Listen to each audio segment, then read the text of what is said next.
बेटा इसमें से 2 क्वेश्चन तक पूछे जा सकते हैं आप।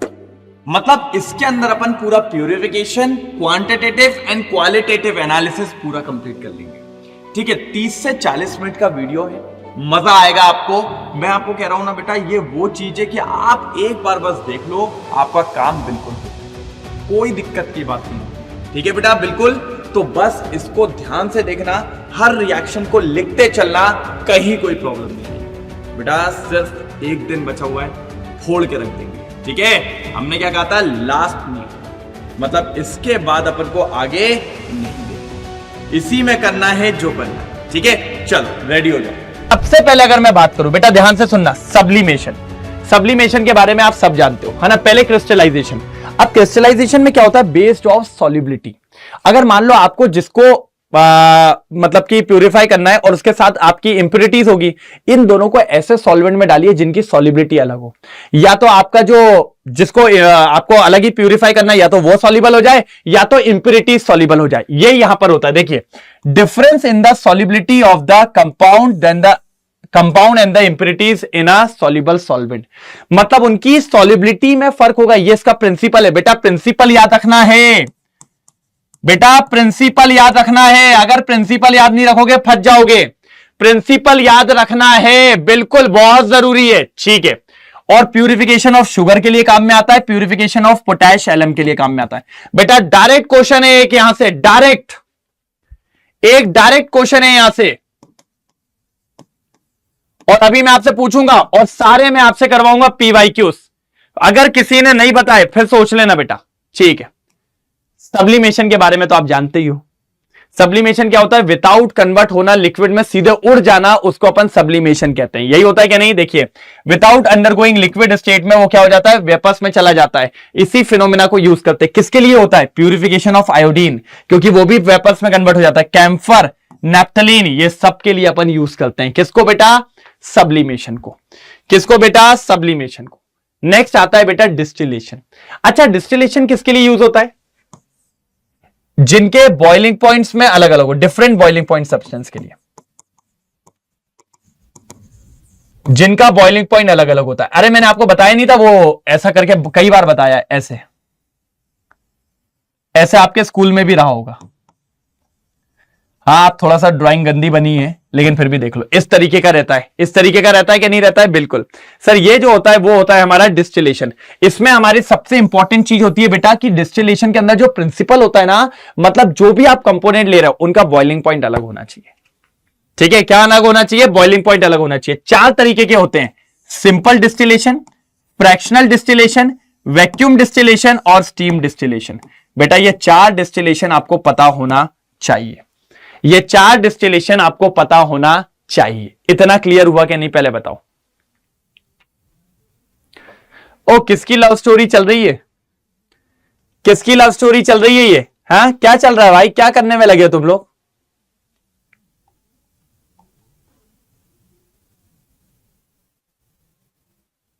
क्या हो गया भाई,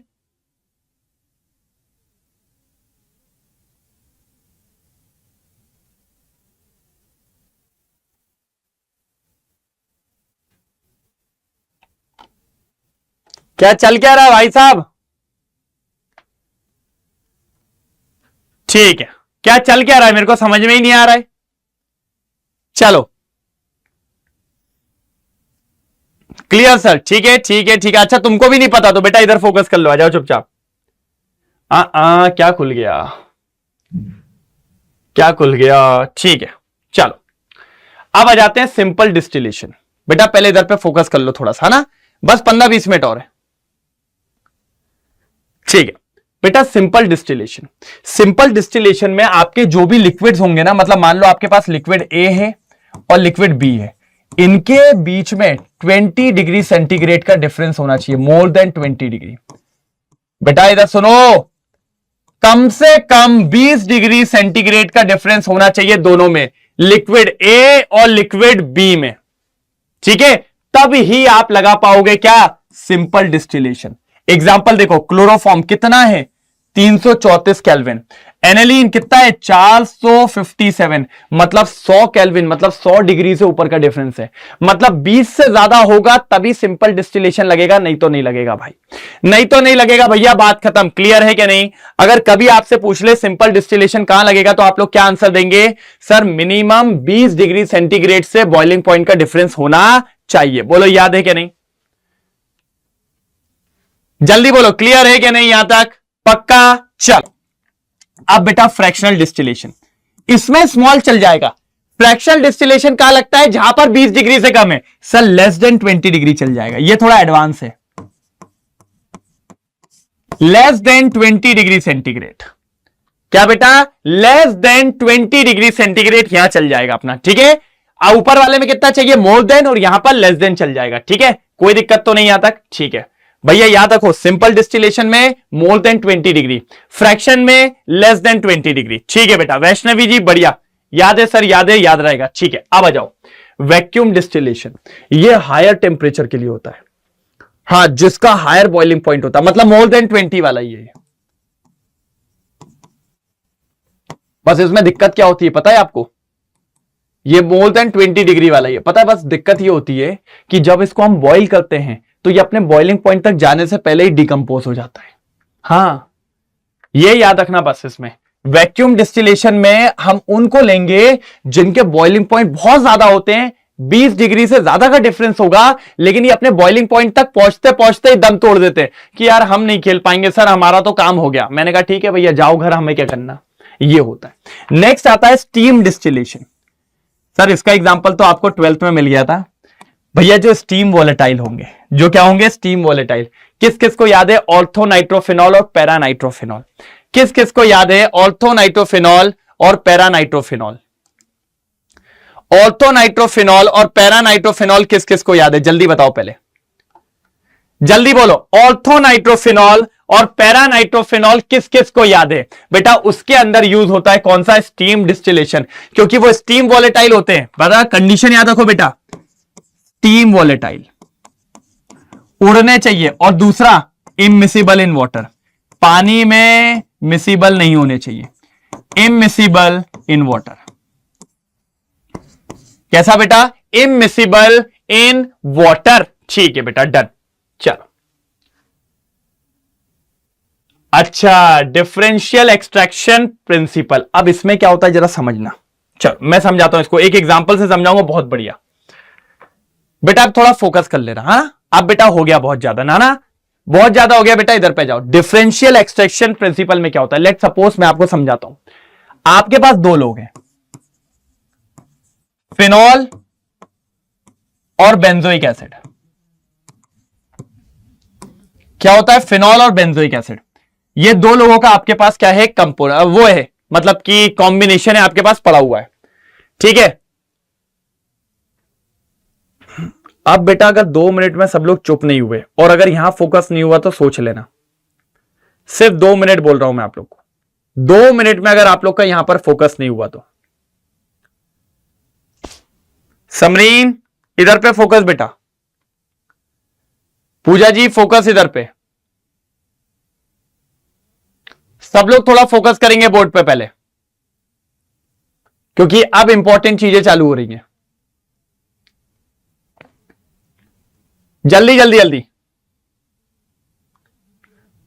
हो गया रेडी? सब ब्लॉक कर दो उनको चलो ठीक है, ब्लॉक नहीं करना बेटा, समझ जाएंगे वो। चलो आ जाओ बेटा, देखिए लेट सपोज आपके पास दो कंपोनेंट है, ठीक है बेटा, फिनॉल और बेंजोइक एसिड, ठीक है बेटा। क्या है? फिनॉल एंड बेंजोइक एसिड, दो कंपोनेंट है आपके पास, ठीक है बेटा। अब ये दोनों है, इसमें डालो एक सॉल्वेंट,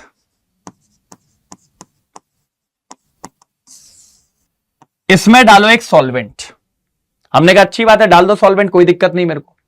अब वो सॉल्वेंट से कोई एक तो भैया घुल जाएगा और एक नहीं घुलेगा, और जो घुल जाएगा वो अलग हो जाएगा और जो नहीं घुलेगा वो अलग हो जाएगा, और फिर आप उसको सेपरेट कर लोगे। जैसे एग्जांपल ये देखिए, मैंने आप ले लिया, ये देखिए ये ऑर्गेनिक कंपाउंड है, कौन कौन है इसमें? फिनॉल और बेंजोइक एसिड। अब आपको पता है अगर मैं इसमें सोडियम बाइकार्बोनेट डाल दूं, NaHCO3 डाल दूं, देखो ये डाला, तो ये क्या करता है, इससे कंबाइंड हो जाता है, बेंजोइक एसिड से कंबाइंड हो जाता है कि भैया हमारा तो काम हो गया, बेंजोइक एसिड से कंबाइंड हो जाता है, हमारा काम तो हो गया। और जब ये दोनों कंबाइंड हो जाते हैं तो देखिए ये ऊपर आ गए, ये पूरा बेंजोइक एसिड मिल गया उससे। और ये जो नीचे है ना, जो कंबाइंड नहीं हुआ, ये फिनॉल है। ये क्या है बेटा, फिनॉल। ठीक है, कहने का मतलब समझे, इन दोनों को रखा मैंने नीचे, क्या डाला है, NaHCO3। NaHCO3 किससे कंबाइंड हो गया, बेंजोइक एसिड से, तो ये ऊपर आ गया। और नीचे कौन है, फिनॉल। अब ये टोटी लगी हुई है कहोगे सर क्या क्या बोल रहे हो, अब ये टोटी को खींचो, आपका फिनॉल अलग हो जाएगा और ऊपर आपका बेंजोइक एसिड अलग हो जाएगा। बात समझ में आई, बात समझ में आई, जल्दी बोलो, बात समझ में आई, जल्दी बोलो, जी, हां, नो, कहां, जल्दी बोलो, पहले तो क्लियर हुआ, जल्दी बोलो, क्लियर है।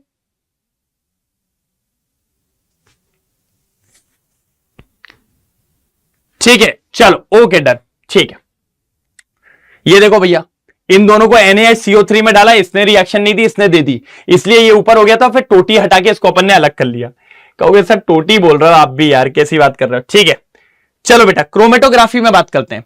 क्रोमेटोग्राफी में क्या होता है, बेसिकली हम जानते हैं, यह हमने स्कूल में पढ़ा हुआ है ना। ये नया तरीका है, ये नया तरीका है। जैसे उसमें हमने इंक की एक ड्रॉप डाली थी, फिर उस ड्रॉप को क्या हुआ था, सबने अलग अलग कर दिया था, तो वो हमारी किसके अंदर आया था, क्रोमेटोग्राफी के अंदर आया था। किसके अंदर आया था, क्रोमेटोग्राफी के अंदर।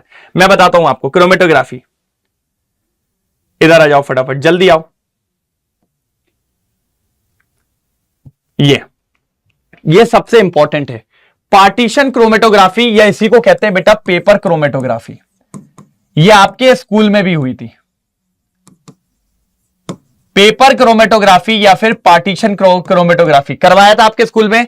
एक ग्लास लिया होगा या बीकर लिया होगा, उसमें एक पेपर रखा होगा, उस पेपर के नीचे बॉटम लाइन लगाई होगी और उस बॉटम लाइन में एक यहां पर ड्रॉप बना दिया होगा, ऐसा ये, ठीक है।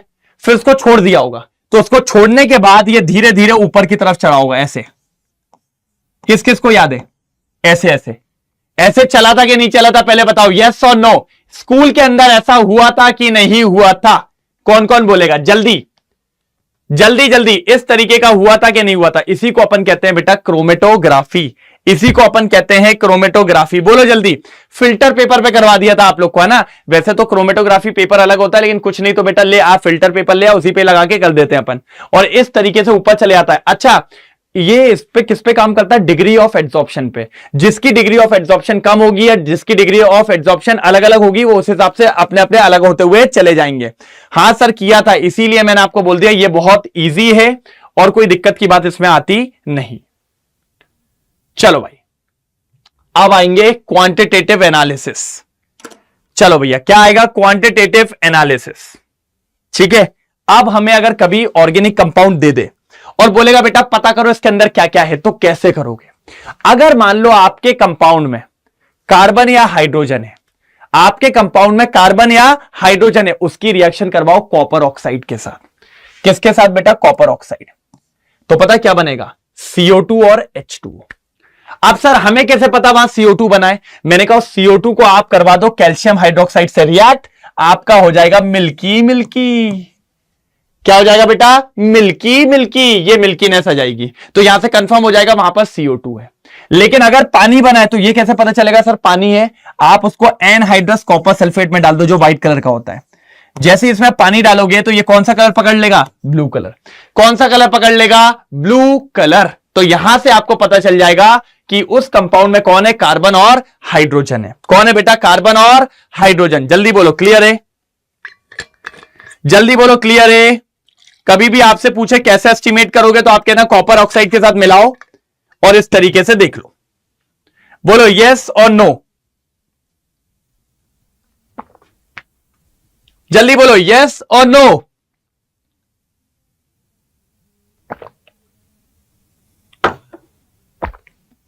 क्लियर है भाई, क्लियर है कि नहीं है। चलो अगला आ जाओ। अच्छा बेटा, nitrogen, sulphur, halogen, phosphorus, Lassaigne test. बेटा आपके पेपर में क्वेश्चन आ रहा है कि लेसिग्ने टेस्ट से किस किस को पता लगाया जाता है।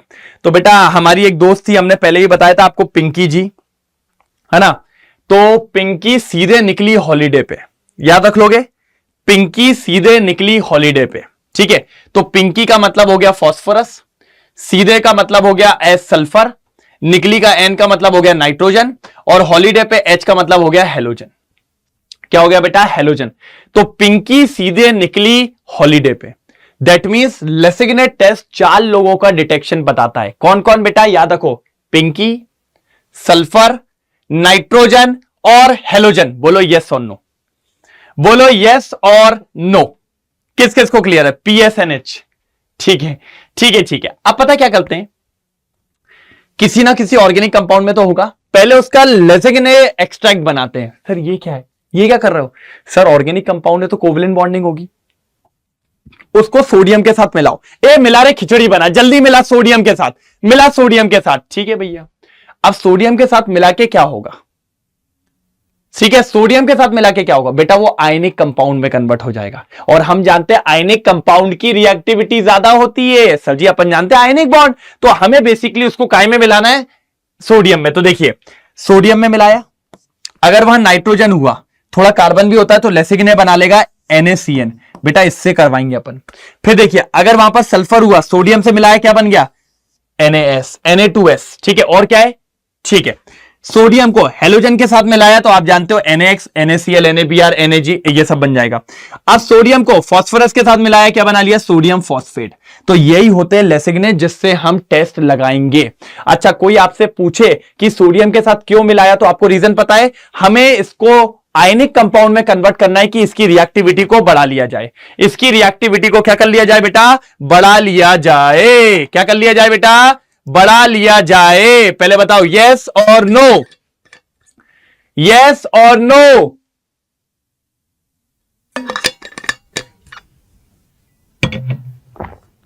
चलो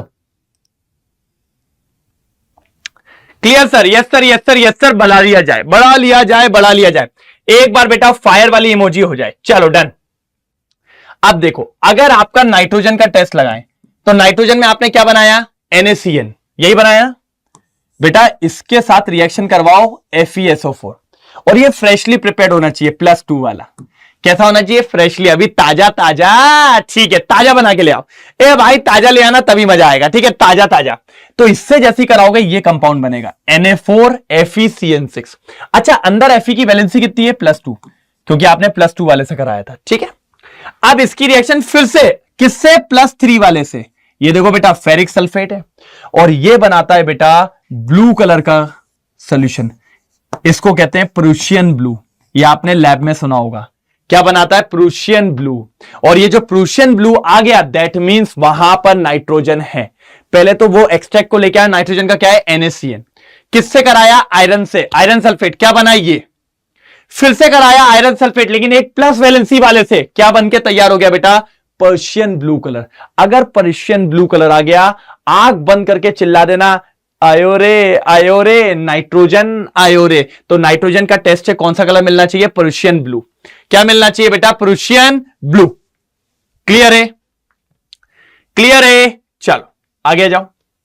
अगर हमारे पास टेस्ट फॉर सल्फर क्या निकाला था आपने? Na2S, यही निकाला था ना, Na2S। इसकी रिएक्शन कराओ लेड एसीटेट से। किससे बेटा? Lead acetate. ये Pb और ये S, ये बना लेता है PbS। कौन सा कलर? काला काला, काला काला। और अगर काला कलर आ गया तो क्या कंफर्म है? सल्फर।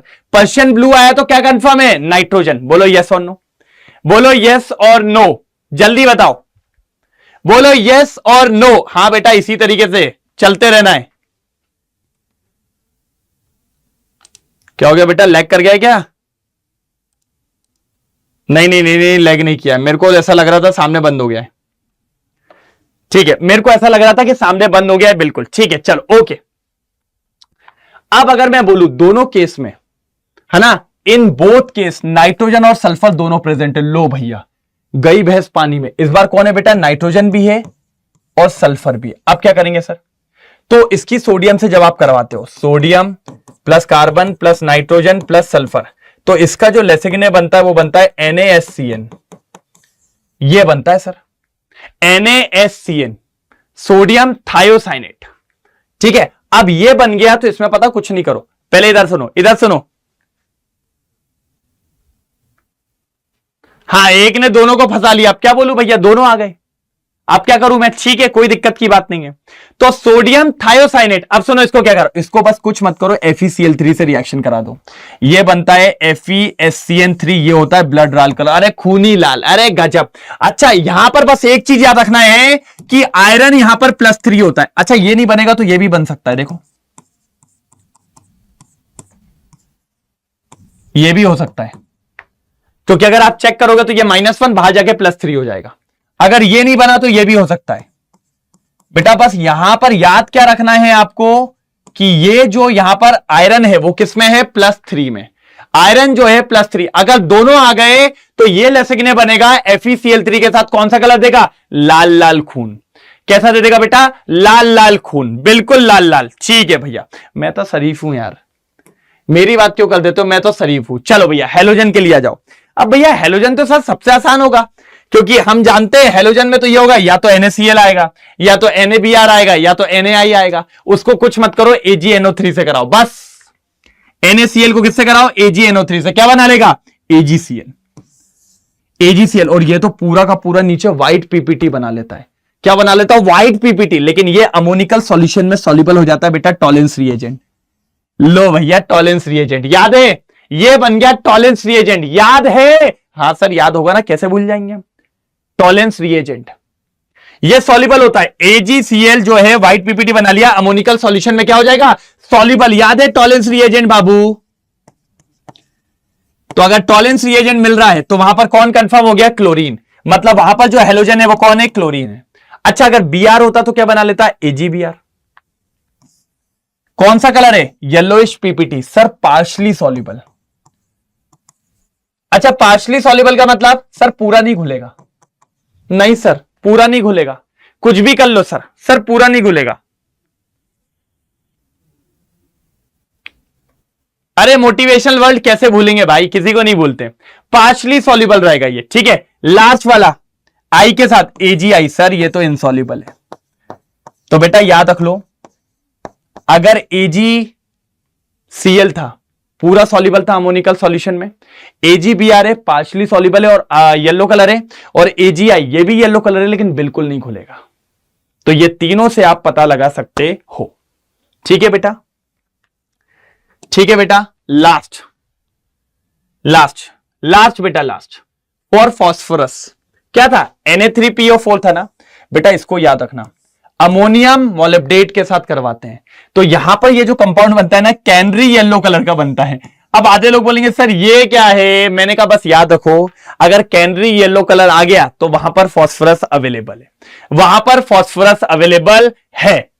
ठीक है बेटा, करने दो बाकी बच्चों को बात है, कोई दिक्कत नहीं है।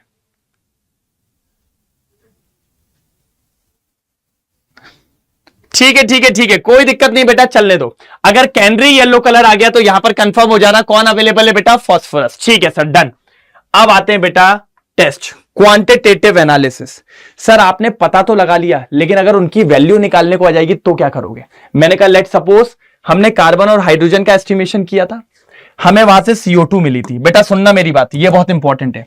हमें वहां से CO2 मिली थी, हमें पता लगाना है कितना कार्बन होगा, तो परसेंटेज ऑफ कार्बन निकालना है। क्या निकालना है बेटा? Percentage of carbon. ठीक है, ध्यान से सुनेंगे बेटा, ध्यान से। तो सर परसेंटेज ऑफ कार्बन कैसे निकालेंगे? मैंने कहा बेटा इधर पे कार्बन का मास कितना है? 12 डिवाइडेड बाय टोटल मास कितना होगा? 44। Very good sir, sir very good. अब आगे सुनो, ऊपर क्या है? W1। W1 का मतलब क्या है? जो भी अमाउंट ऑफ CO2 आपको मिलेगा ना, वो है यहां पे गिवन वेट ऑफ CO2। ठीक है, और नीचे वाला W क्या है? जो भी ऑर्गेनिक कंपाउंड में से ये निकला है, तो वेट ऑफ ऑर्गेनिक कंपाउंड, और इनटू 100 कर देना, आपको परसेंटेज ऑफ कार्बन निकल जाएगा। अच्छा, अब परसेंटेज ऑफ हाइड्रोजन सेम कैसे किया आपने? आपने यहां पर कार्बन का वेट रखा था, रखो यहां पर कितना है? हाइड्रोजन 2 है तो 2।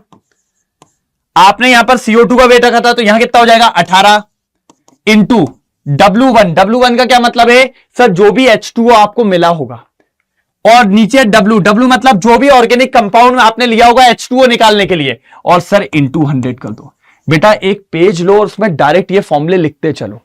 एक पेज लो बेटा और उसमें डायरेक्ट ये फॉर्मूले लिखते चलो। अगर आप ये फॉर्मूले डायरेक्ट लिख लो बेटा, सीधे आता है पुट करो आंसर निकालो, पुट करो आंसर निकालो, पुट करो आंसर निकालो, कोई दिक्कत की बात नहीं है।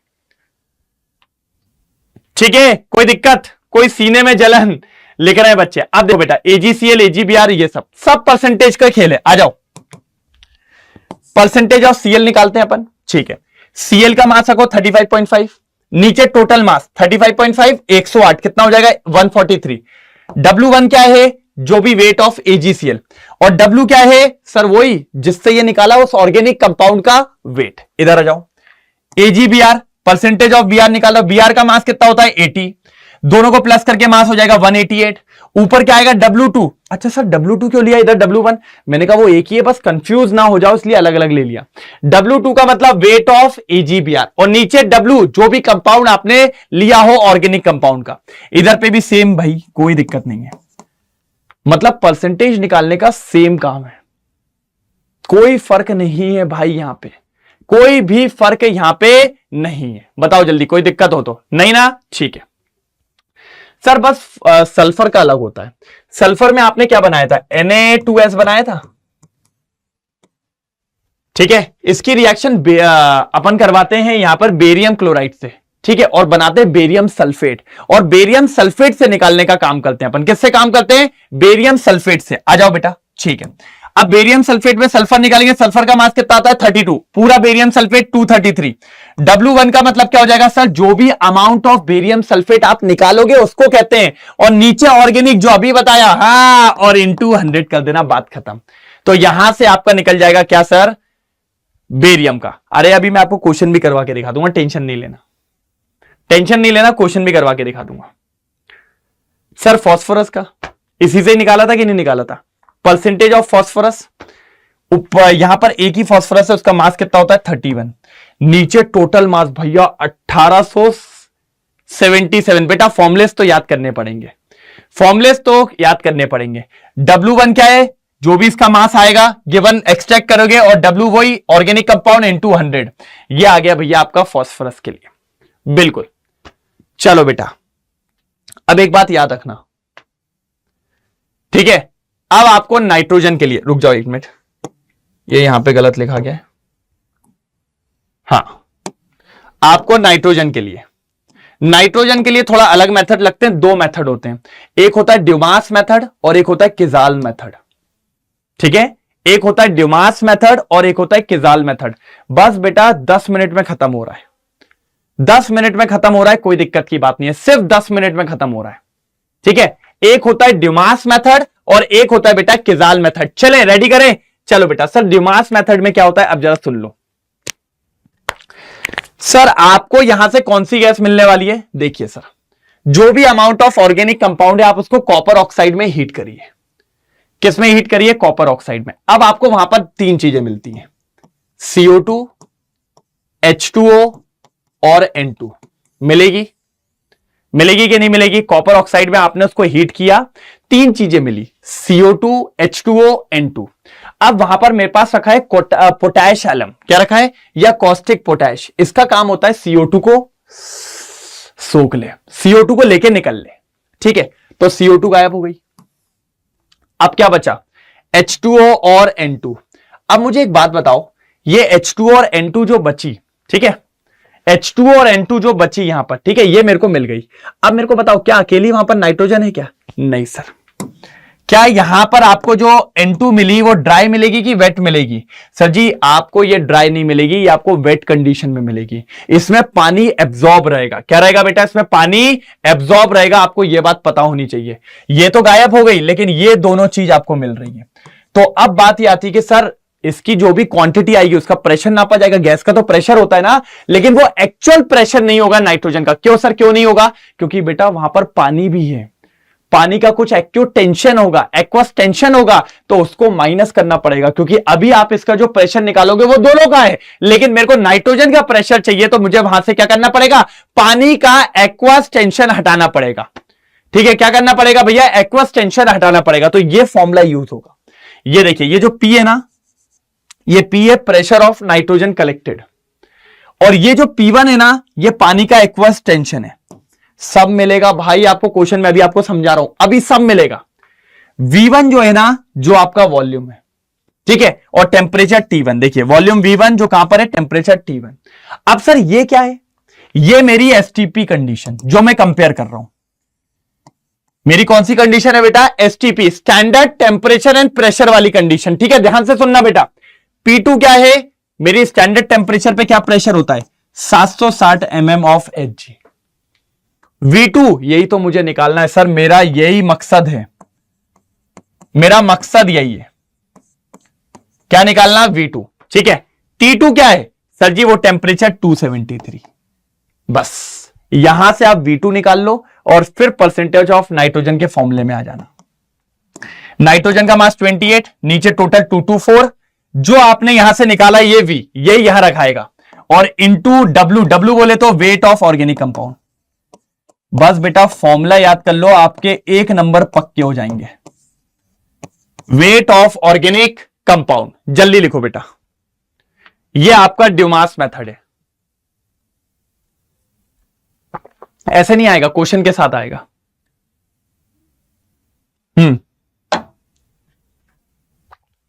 दिखाई देता हूं क्वेश्चन, क्वेश्चन दिखाई देता हूं, लो बेटा आ गया, आ गया क्वेश्चन, पढ़ो। Dumas method of estimation of nitrogen 0.2 gram of an organic compound, बेटा मतलब W दे दिया है, W था ना अभी, ठीक है आगे पढ़ो। 40 ml of nitrogen collected, V1 40 ml, nitrogen कितनी मिली, 40 ml, collected at 300 degree temperature. ठीक है भैया, ठीक है आगे। 725 प्रेशर है उसका, मतलब P मिल गया 725। एक्यूट टेंशन दे दिया कितना, 25। जाके पीछे देखो प्रेशर, अभी फॉर्मूला क्या बनाया था, P minus P1 V1 upon T1 P2 V2 upon T2 P2 V2 upon T2। चलो भैया P2 V2 अपॉन T2, यही होगा क्या नहीं होगा, चलो रखो। P कितना है बेटा, 725 माइनस 25, यही था बेटा कि नहीं था, बिल्कुल सर यही था, 700 हो जाएगा कि नहीं हो जाएगा, 700 हो जाएगा,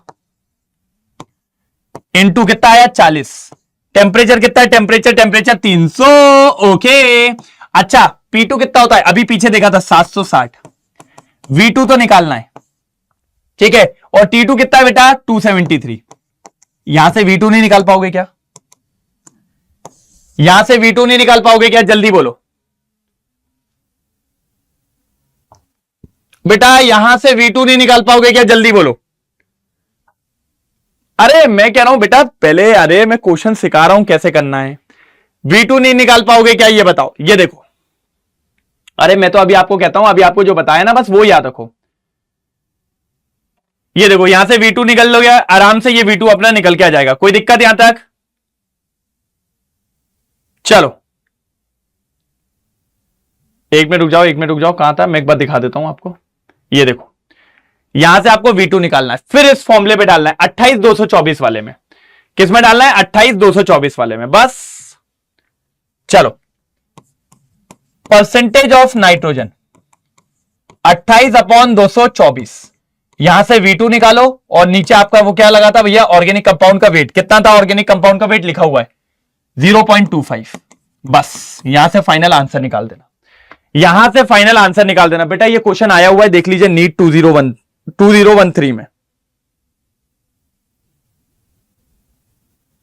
जल्दी ये क्वेश्चन आ चुका है आपके पेपर में। यस सर पोल दे दो, नहीं बेटा ये तो सिर्फ बताया था मैंने, पहले आप यहां से V2 निकालो, यहां पर V2 रखो, परसेंटेज ऑफ नाइट्रोजन आ जाएगा। ठीक है बेटा, डन। चलो चलो इधर बताओ, जल्दी बोलो इधर क्या होगा, ये 1:1 है, ये 1:1 है सर। नीट 2013 में भी ये क्वेश्चन आया है, नीट 2013 में भी यही क्वेश्चन आया है, जल्दी जल्दी जल्दी। नीट 2013 में भी यही क्वेश्चन आया है sir. The most suitable method for separation of 1:1 mixture of ortho and para nitrophenol. बेटा दोनों स्टीम वॉलेटाइल होते हैं, दोनों स्टीम वॉलेटाइल होता है, स्टीम डिस्टिलेशन। ऑर्थो और पैरा, भैया ऑर्थो ज्यादा जल्दी स्टीम वॉलेटाइल हो जाता है एज कंपेयर टू पैरा, तो भैया आएगा स्टीम डिस्टिलेशन। बेटा ये क्वेश्चन पूछे जा चुके हैं यार। ये लो बताओ, 2020 में, 2020 में लो, 2020 में पढ़ो, जल्दी पढ़ो। मैं थोड़ा रुक के इसलिए करवा रहा हूं कि आप लोग क्वेश्चन देख लो कम से कम, जल्दी।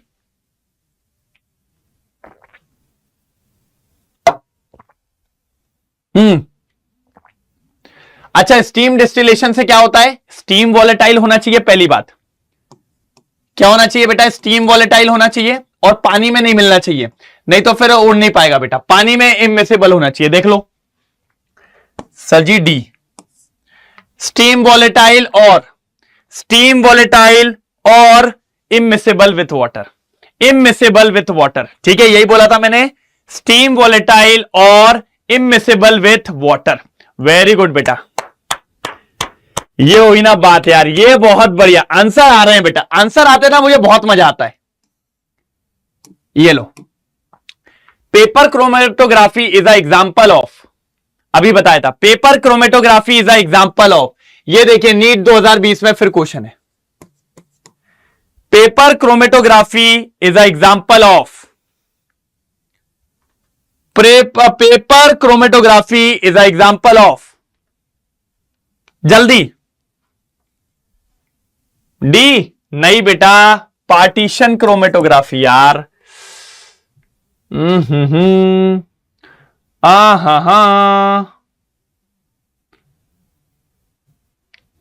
क्या कर रहे हो बेटा?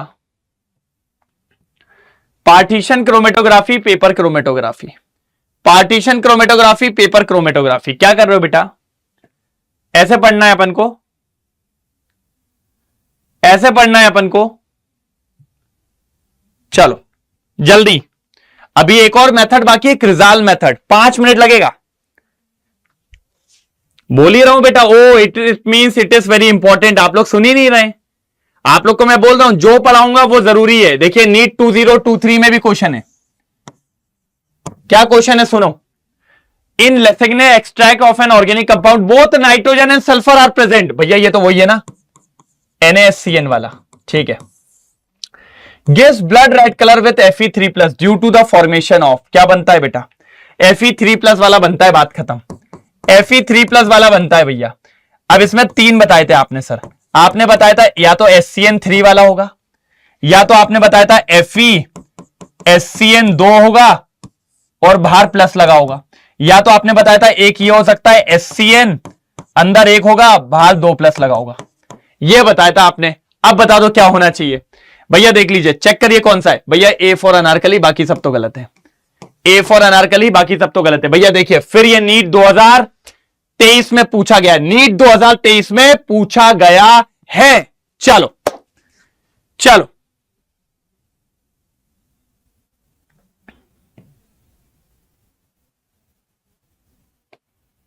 जल्दी जल्दी जल्दी लो बेटा, ये और देख लो क्या लिखा है।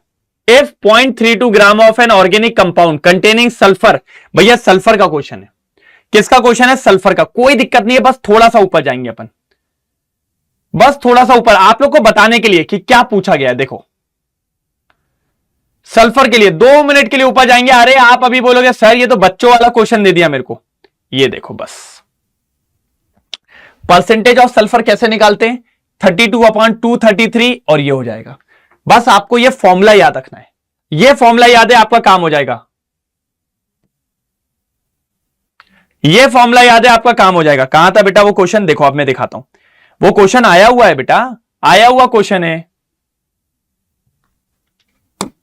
लो फॉर्मूला क्या था? Into W1 upon W into 100।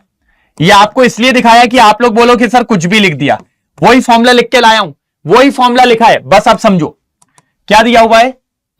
ये ऑर्गेनिक कंपाउंड है, ये ऑर्गेनिक कंपाउंड मतलब ये, ठीक है। और ये देखो BSO4 का कितने दे दिया भाई? आप सॉल्व नहीं कर पाओगे क्या? अब ये सॉल्व नहीं हो पाएगा क्या भैया? क्वेश्चन पूछे जा रहे हैं ये, इसमें मैं डालना भूल गया हूं।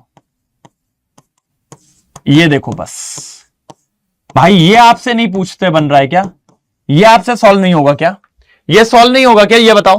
पूरा कैंसिल हो जाएगा, पूरा कैंसिल होगा। देखो कैसे कैंसिल होगा। मैं आपसे अगर बोलूं तो सर अगर मैं पॉइंट हटा दूं पहले, तो देखो ये पॉइंट हटाऊंगा नीचे आ जाएगा 1000, ये पॉइंट हटाऊंगा ऊपर आ जाएगा 100। ठीक है, इससे ये गया, इससे ये गया, नीचे 3 है, 3 से ये गया। भैया 10% आना चाहिए, भैया 10% आना चाहिए, भैया 10% आना चाहिए। A is the right answer, 10% आना चाहिए बेटा। A is the right answer. Very good Vaishnavi ji, Vaishnavi ji very good. चलो एक लास्ट मेथड भैया, नाइट्रोजन के लिए एक लास्ट मेथड और है। एक तो ड्यूमास हो गया, एक तो ये ड्यूमास मेथड हो गया। पहले V2 निकालो और यहां रख दो। अगर V2 डायरेक्ट दे दे तो और अच्छी बात है, लेकिन एक लास्ट मेथड क्रिजाल मेथड बेटा, एक लास्ट मेथड क्रिजाल मेथड देख लो पहले, फिर मैं बताता हूं। इसमें आपके पास जो नाइट्रोजन मिलेगी, इसमें जो आपके पास नाइट्रोजन मिलेगी बेटा, उस नाइट्रोजन को कन्वर्ट करेंगे हम अमोनिया में।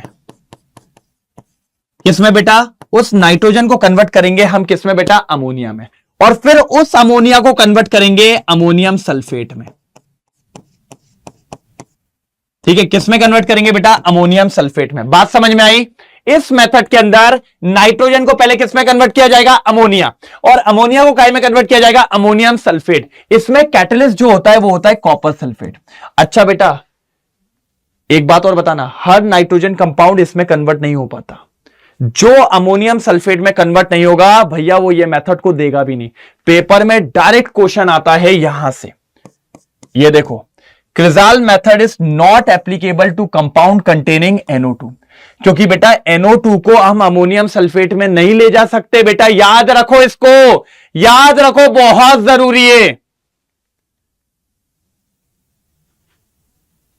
ठीक है, बहुत जरूरी है। अब आगे देखो, नाइट्रोसो वाले को भी, एजो ग्रुप वाले को भी, और एजो कंपाउंड वाले को भी भैया ये बात याद रखना है। आगे सुनो, nitrogen present in the ring, ring के अंदर अगर नाइट्रोजन है वो भी नहीं देगा, जैसे कि पिरिडीन, क्विनिलीन, ये सब। ये कोई भी आपका ये वाला टेस्ट नहीं दे सकते। क्यों?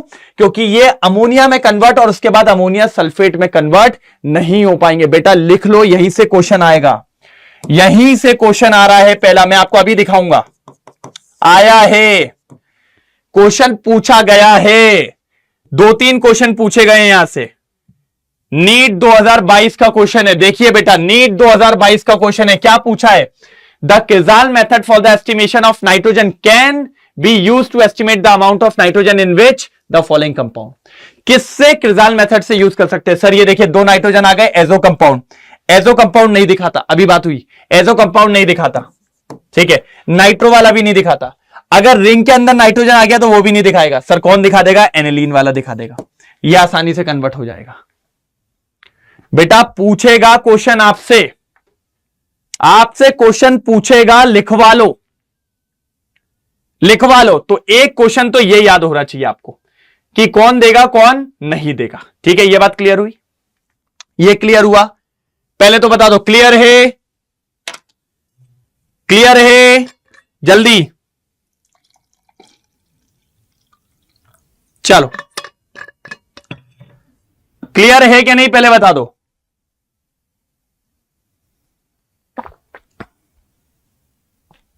डन? क्लियर है?